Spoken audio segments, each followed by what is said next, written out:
भूखा राजकुमार। बहुत समय की बात है कि एक गांव में एक राजकुमार नामक एक बालक रहता था। उसके माँ बाप नहीं थे, इसीलिए वो अपने बड़े भाई और भाभी के साथ रहता था। भाई और भाभी उसके साथ अच्छा व्यवहार नहीं करते थे, वैसे ही उसको किसी न किसी बहाने डांटते फटकारते रहते थे। प्राय वो बहुत दुखी रहता था।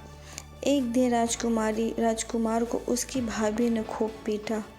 वह घर से बाहर निकलकर एक पेड़ के पास बैठकर रोने लगा और काफ़ी देर तक रोता ही रहा और माँ बाप को याद करता रहा।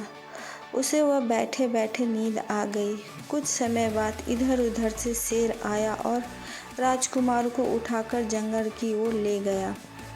जंगल में काफ़ी दूर निकल जाने के बाद शेर ने सोचा कि अब बालक को खाया जाए। ऐसा सोचकर बोझ को उसने नीचे रखा। केवल कपड़ों को देखकर वो अपने आप से बोला, लो, यह तो राजकुमार के कपड़े ही कपड़े हैं। वह तो नहीं है, लगता है राजकुमार कहीं रास्ते में कपड़ों में से खिसक गया है। ऐसा सोचते हुए शेर उसकी तलाश में उल्टे पांव ही लौट गया। वास्तव में राजकुमार रास्ते में ही गिर गया था। जैसे शेर आगे बढ़ा, हुआ उठा और पूर्व दिशा की ओर तेजी से कदम बढ़ाता हुआ बढ़ने लगा। कुछ दूर चलने पर उसकी नज़र गौशाला पर पड़ी। वहाँ कोई उस गौशाला की देखभाल के लिए नहीं था, केवल कुछ गाय थी और बच्चे। काफ़ी दूध, मक्खन और सूखा पनीर रखा हुआ था। राजकुमार को बड़े जोरों की भूख लगी थी। पहले तो उसने जी भरकर पनीर और मक्खन खाया, दूध पिया, फिर गौशाला की साफ सफाई की। सब काम कर गौशाला के बाहर आ गया। एक वृक्ष पर बैठ गया। कुछ देर में उसे नींद आ गई। शाम के समय लंबे लंबे नोकीले सींग वाले बैलों को देखकर उसे डर लगने लगा। गौशाला पहुंचते ही बैलों ने देखा कि गौशाले की बड़ी साफ सफाई की गई है। देखकर मालूम हुआ कि दूध, मक्खन और पनीर भी गायब है।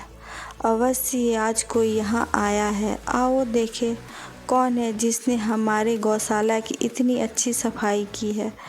बैलों के सरदार ने अपने साथियों को संबोधित किया। बैलों का सरदार अपने साथियों को लेकर राजकुमार के पैरों के निशान देखता देखता उसी वृक्ष के पास पहुंच गया जिस पर वो बैठा था। उधर से शेर भी राजकुमार को ढूंढता ढूंढता उसी वृक्ष के पास आ पहुंच गया। वह राजकुमार पर झटकने ही वाला था कि बैलों ने अपने नुकीलों सींगों से उस पर हमला कर दिया। कुछ ही समय में उन्होंने शेर को मार गिराया। ऊपर वृक्ष पर राजकुमार को डर के बुरी तरह से कांप रहा था। शेर को मारने के बाद बैलों का सरदार आगे बढ़ा और राजकुमार को संबोधित किया। आज तक हमारी किसी ने देखभाल नहीं की। तुमने पहली बार हमारी गौशाला की साफ सफाई की है। तुम हमारे लिए हितकारी हो, इसीलिए आज से हम सब आपको अपना राजा मानेंगे। यह कहकर बैलों का सरदार राजकुमार को अपने सींगों पर उठाकर गौशाला ले आया। बैलों ने तुरंत एक सिंहासन बनाया और उसे उस पर बैठा दिया। रात को बड़ी खुशी मनाई गई। बैलों के सरदार ने राजकुमार को एक सोने की बांसुरी दी। भेंट करते हुए कहा, यदि तुम पर कोई मुसीबत आ पड़े तो सोने की बांसुरी बजा देना, हम तुरंत तुम्हारी सहायता के लिए उपस्थित हो जाएंगे। यह बात सुन बांसुरी तुम्हारे मनोरंजन के लिए है। राजकुमार दोनों बांसुरियों को ले ली। वह बहुत खुश हो गया था। एक दिन एक शिकारी गौशाला की ओर आ निकला। उसकी नज़र राजकुमार की ओर पड़ी। उसके हाथ में सोने की बांसुरी को देखकर वह बहुत ही मस्तित हुआ। उसे लगा कि यह कोई राजकुमार ही होगा। उसे ख्याल आया कि यह राजकुमार जैसा लगने वाला हमारे राज की राजकुमारी अच्छा वर रहेगा। इस प्रकार राजकुमारी, जिसको राजा ने बाहर तालों के भीतर बंद कर रखा था, अंधकार में जीवन उज्जवल हो जाएगा। ऐसा सोचकर शिकारी ने राजकुमार से कहा, तुम मेरे साथ हमारे राज्य चलो, वहाँ राजकुमारी से तुम्हारा विवाह करा दिया जाएगा। नहीं, मैं यहाँ गौशाला में ही ठीक हूँ। कहते हुए राजकुमार ने उसके साथ चलने से इनकार कर दिया। इस पर शिकारी ने उसे बलपूर्वक अपने राज्य में जाने की धमकी दी। एकदम राजकुमार ने अपनी सोने वाली बांसुरी बजाते हुए देखते 100 बैल भागते हुए गौशाला पहुंच गए। बैलों को आता देख शिकारी वहां से भाग निकल गया।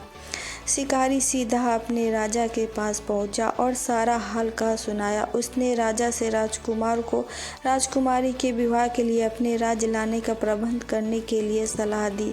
बहुत सोच विचारने के बाद यह तय किया गया कि महल में उपस्थित जादूगरनी को इस काम के लिए जंगल में गौशाला भेजा जाए। जादूगरनी को भी इस काम के लिए भेजना आसान काम नहीं था। भारी इनाम का प्रलोभन देकर उसे इस काम के लिए तैयार किया गया। एक दिन जादूगरनी कौवे का रूप धारण करके गौशाला पहुंची। राजकुमार अपनी बांसुरी बजा रहा था। जादूगरनी ने वृक्ष पर बैठकर काव काव की रट लगाई। राजकुमार को क्रोध आ गया। उसने जल्दी लकड़ियाँ कौवे पर फेंकी, पत्थर फेंके, परंतु वह कौवा भी विचित्र था। एक वृक्ष से दूसरे वृक्ष पर इतनी फुर्ती से उड़कर जाता कि राजकुमार का कोई वार काम न आया। अंत में राजकुमार ने आवेश में वह सोने की बांसुरी ही उस पर दे मारी। कौवे ने बांसुरी पकड़ी और महल की ओर उड़ गया। जादूगरनी ने बांसुरी राजा को दे दी और बांसुरी के बिना अब वह कुछ भी नहीं कर सकता। आप अपने आदमियों को भेजकर राजकुमार को पकड़वाकर यहाँ बुला सकते हो। राजा ने ऐसा ही किया। राजकुमार को राज्य में लाया गया। राजा ने उसे भी बाहर तालों के भीतर अंधेरे कमरे में डाल दिया, जिसमें राजकुमारी बंद थी। राजकुमार बिना सोने की बांसुरी के अब असहाय था। एक दिन राजा राजकुमार से मिलने अंधेरे कमरे में गया और लौटते समय सोने की बांसुरी वहीं भूल गया। राजकुमार ने बांसुरी उठाई और बजाना शुरू कर दी। देखते ही देखते बैलों ने महल को घेर लिया। राजा के महल को वो सींगों पर उठा को तैयार हो गए थे कि राजा घबराता हुआ बाहर आया। हमारे राजकुमार को हमें लौटा दो, नहीं तो हम अभी महल नष्ट कर देंगे।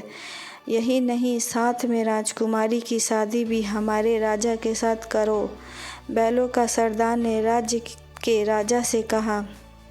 राजा ने केवल बैलों के सरदार की ये दोनों बातें मानी, बल्कि राजकुमार से राजकुमारी के विवाह के साथ साथ आधा राज्य दहेज में दे दिया। बैल राजकुमार तथा राजकुमारी को लेकर गौशाला लौटे। वहाँ एक सुंदर महल बनवाया, जहाँ राजा रानी आशा करती हूँ कि आपको ये हमारी राजा और राजकुमारी की कहानी अच्छी लगी होगी। अगर आपको ये कहानी अच्छी लगी होगी तो आप हमारे चैनल को लाइक, सब्सक्राइब और कमेंट कीजिएगा, और कमेंट पे अपनी प्रतिक्रिया ज़रूर बताइएगा कि आपको ये कहानी हमारी कैसी लगी। Thank you for watching this video.